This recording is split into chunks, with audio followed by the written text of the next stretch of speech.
Isang mapagpalang araw sa inyong lahat mga kababayan and welcome back sa ating talakayan dito sa One Talk PH. Kamusta po Luzon, Visayas at Mindanao? And sa videong ito mga kabatid ay magbibigay po tayo ng ating personal na reaksyon at opinyon, no? Patungkol po dito mga kababayan dito sa ginawa po ng isang reporter ng TV5. Aray ko. Ito, sana TV5 mapansin nyo to. Kasi reporter nyo to, tapos gumawa ng anumang or kinonsinte, no? At nakipagtawanan pa kay Vice President Sara Duterte matapos pong magbitaw ng medyo masasabi nating immoral na statement itong ating Vice Presidente. Aray ko. Sarap-sarap ng tawa nitong reporter na ito, mga kababayan. No? Alam niyo mga kabatid, dapat ang mga reporter po, no? Especially kung nasa mainstream media ka nagtatrabaho, dapat po talaga, no? Meron kayong tinatawag na, yung bang parang sa PNP at AFP, no, kung saan ay non-partisan, no? Dapat nasa gitna kayo lagi at tinitignan nyo kung ano yung tama at mali. Pero I do believe mga kababayan na itong issue na ito or itong case na ito sa isang reporter ng TV5 is isolated po ito. And hopefully, no, ito po ay aaksyonan, no, ng TV5 dahil kung hahayaan nila ito, no, na pakalat-kalat diyan sa field mga kabatid, I'm sure, no, na maaapektuhan ang kredibilidad mga kababayan ng TV5. Pero bago tayo magpatuloy mga kabatid, huwag niyo po sanang kalimutang i-like ang ating video ngayon para i-share pa po ni YouTube sa iba pang hindi pa nakakapanood. So for context mga kababayan, no, panoorin muna natin itong nasabing video ni Attorney Claire. Oy, Attorney Claire, pahiram lang po ng video ninyo. At susunugin po natin itong tawag nito, itong reporter na ito na nambastos sa inyo. Eto mga kapatid, pakinggan po muna natin. Sabi ko, nako baka nga meron. Well, anyway, una na yan mga ka-clear, syempre. Una na yan, una bang nagpakalat yan ng itong klaseng mga immoralidad, diba? Ay walang iba kundi si VP Sara. Okay. Remember? Remember her? Sige, pakita ko ha. Wait lang mga ka-clear ha. Ito. Alam ko Okay. Okay. Teka lang, nakalimutan ko mga ka-clear sabihin. April 2 na pala. 2026?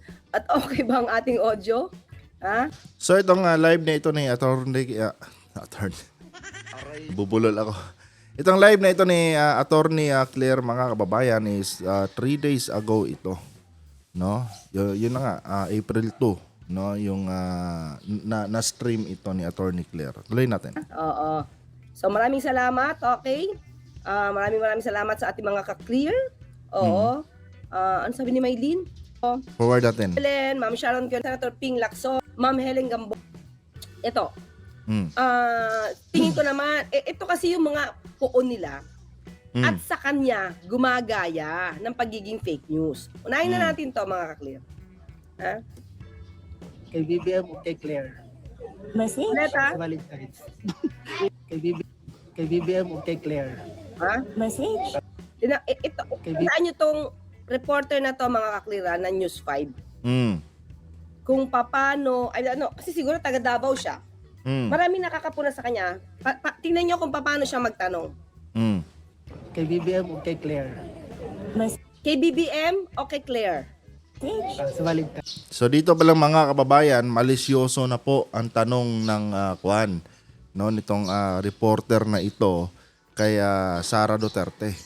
'Di ba? Biruin mo, ground correspondent ka, no? Alam mo na mainit ang hidwaan ng Duterte at Marcos, no? Tapos Valentine's Day to, kung di ako nagkakamali. Valentine's Day, no? Hihingian mo ng message itong si Sara Duterte, tapos parang multiple choice pa. 'Di ba? Halatang-halata mga kapatid na para siyang nanggagaslight, no, sa kanyang tanong.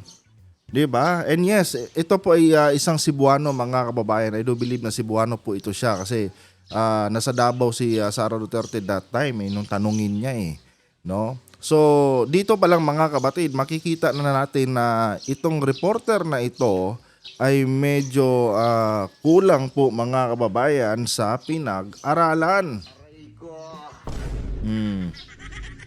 Diba? Kasi kung tawag nito, kung full-fledged ka, no, at tapat ka sa iyong trabaho bilang isang media reporter, dapat may sense lagi yung tinatanong mo, hindi yung ginagawa mong katatawanan, no, yung mga bagay-bagay.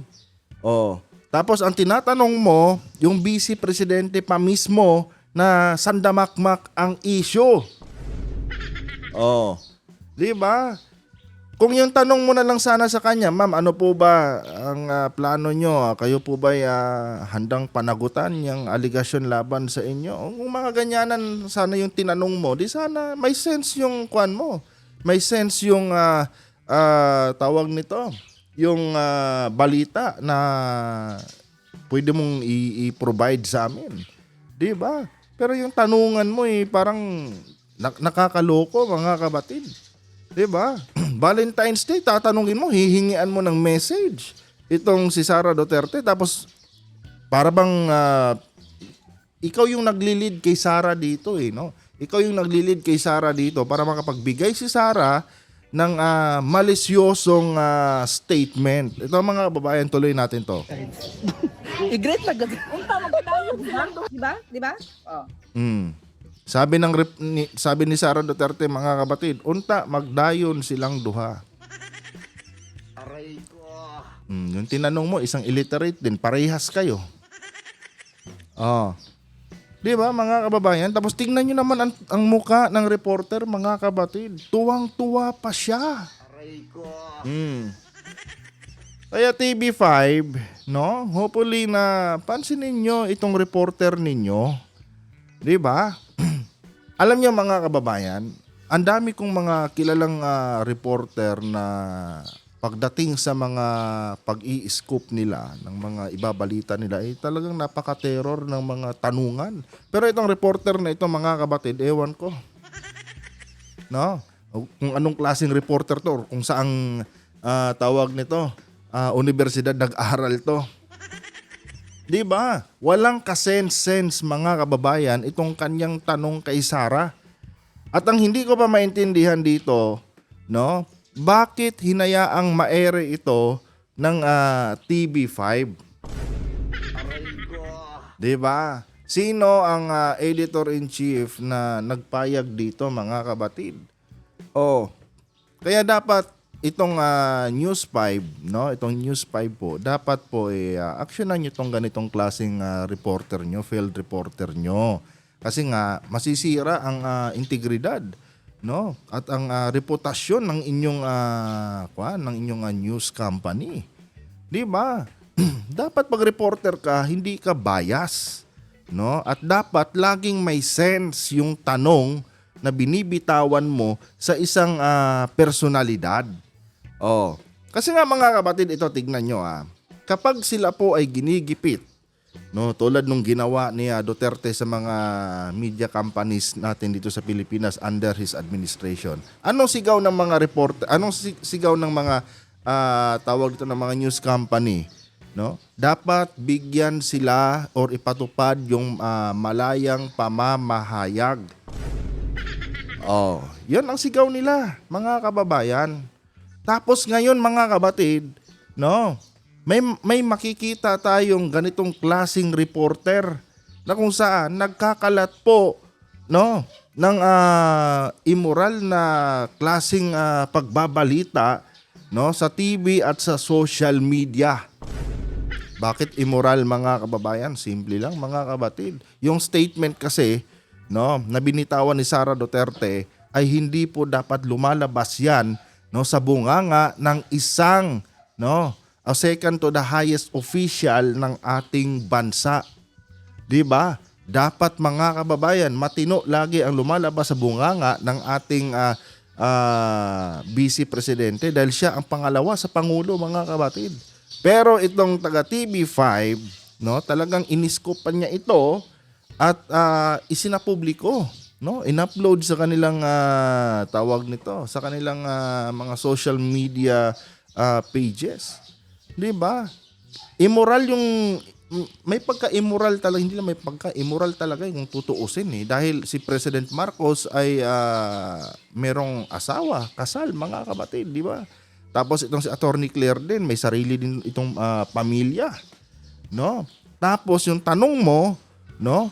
Parang bait di ba? Para kumbaga pinapainan mo si Sara, alam mo na walang matinong utak itong si Sara Duterte. Nagtanong ka pa ng ganyang klaseng bagay sa araw pa mismo ng Valentine's Day.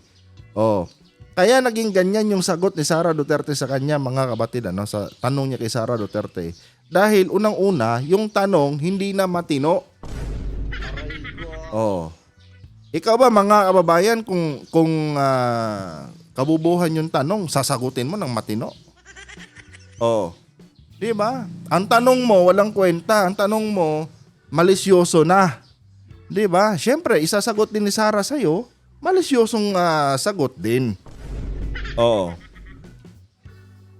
Ganun lang kasimple yan, mga kababayan.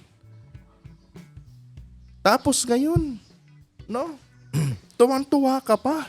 Nung binigyan ka ni Sara Duterte ng napakawalang kwentang, di ba? Tsaka dapat hindi na ito inere ng TV5 Hindi na nila ito dapat pinablish. No? Ewan ko kung sinong editor-in-chief. Ito, mga kabatid, wala akong anumang hinanakit dito sa TV5. No? Kaya nga, ang panawagan natin sa TV5, mga kababayan, dapat sibakin na nila itong reporter na ito. No?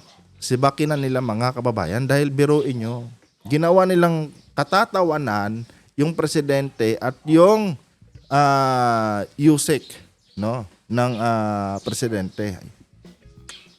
'Di ba? Pero inyo yan, mga kabatid.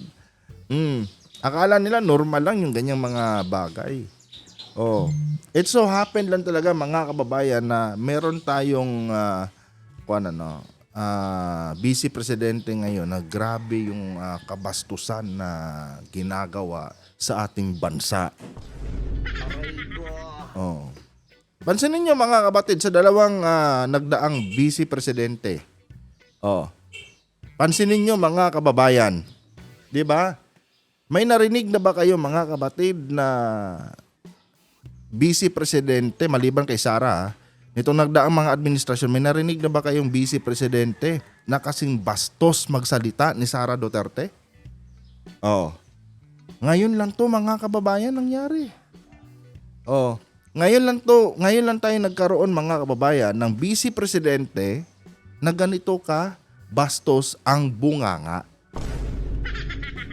Magkasunod na administrasyon nung unang bago si PBBM, bastos din yung ating presidente. Ngayon, no, bastos na naman yung ating vice presidente. Di ba? Amazing, mga kabatid. Diyos ko po. Tuloy muna natin to. Wala na yung mouse ko. Tuloy natin to. Saka ito, pag nagtatanong ito, I don't know kung mannerism niya yon, pero lagi yung kumikindat kay VP Sara. So, I think ganun sila ka-close. Di ba? Tapos, nung nakakuha siya ng chismis, di ba? Sa fake news ni VP Sara, tuwan-tuwa pa siya. Di ba? Great lang ganda. Di ba? Journalist to? Dapat ka matuwa kung gano'n ang sagot. I mean, tatanong lang tayo Di ba dapat kino-call out mo nga pagka medyo may pagka-intriga at may pagka-immoralidad ang sagot, di ba?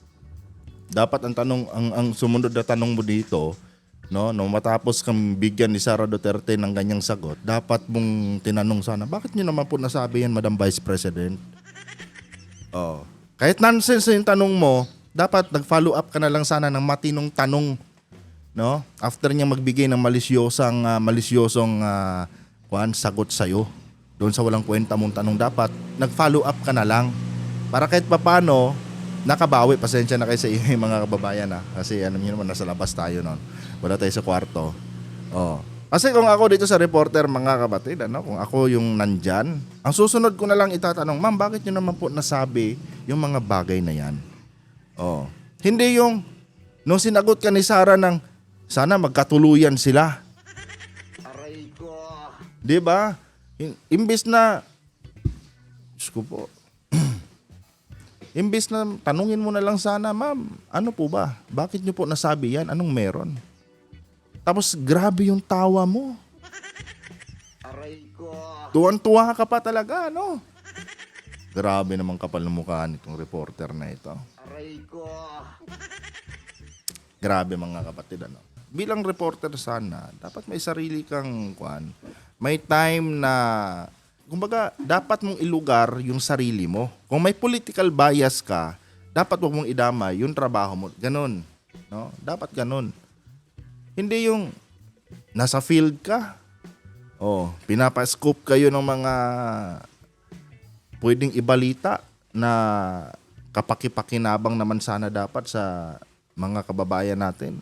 Tapos ganyan yung mga ginagawa mo sa field. Diyos ko. Sayang yung pinag-aralan mo, Utoy. Aray ko. 'Di ba? Sayang yung pinag-aralan mo. Buti sana kung ikaw lang mapapahiya dyan, yung kumpanya mo, damay. Diba? Damay, pati yung kumpanya na pinapasukan mo. Kaya kung ako sa TV5, sibakin nyo na to. Aray ko. Ganun lang kasimple yun, Tolay. I mean, di ba? Kung journalist ka, kung isinasabuhay mo yung pagiging journalist. Dayo ng tamong doha. Thank you, Bibi. Di ba? Hmm. So, dito, mga ka-clear, actually, may pumuna dito. Ha? Nakita ko lang to Ayan. Sabi dito, ayan, Kagawad, pahilan po Sir Kagawad Joey ng iyong post. That's March 30. Sabi niya dito, pasabog. TV5, News 5, may diehard DDS kayo na reporter. Shouldn't journalists be neutral? Or try to be neutral? Tama yun, mga kababayan. Dapat pag journalist ka, dapat parang non-partisan din kayo.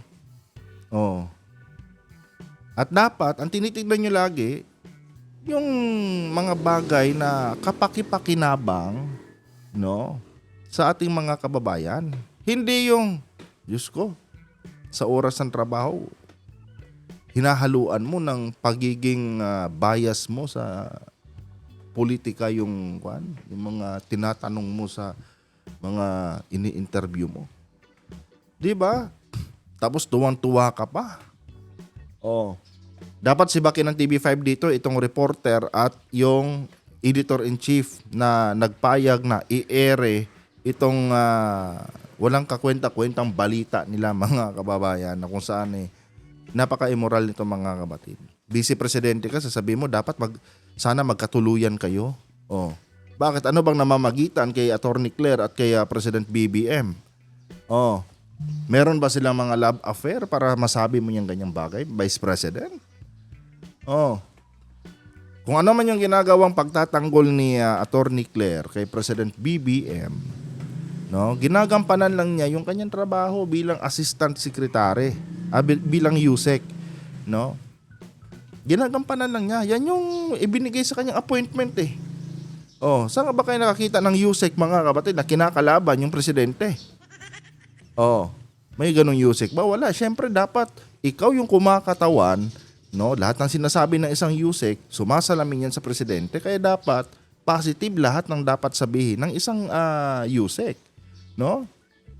Dahil lang sa tinatamaan kayo ng mga binibitawan ni Attorney Claire, gaganyan ninyo na, maglalabas kayo ng mga kumbaga nag-i-insinuate na kasi ito si Sarah mga kababayan ng something immoral sana magkatuluyan kayo. Di ba?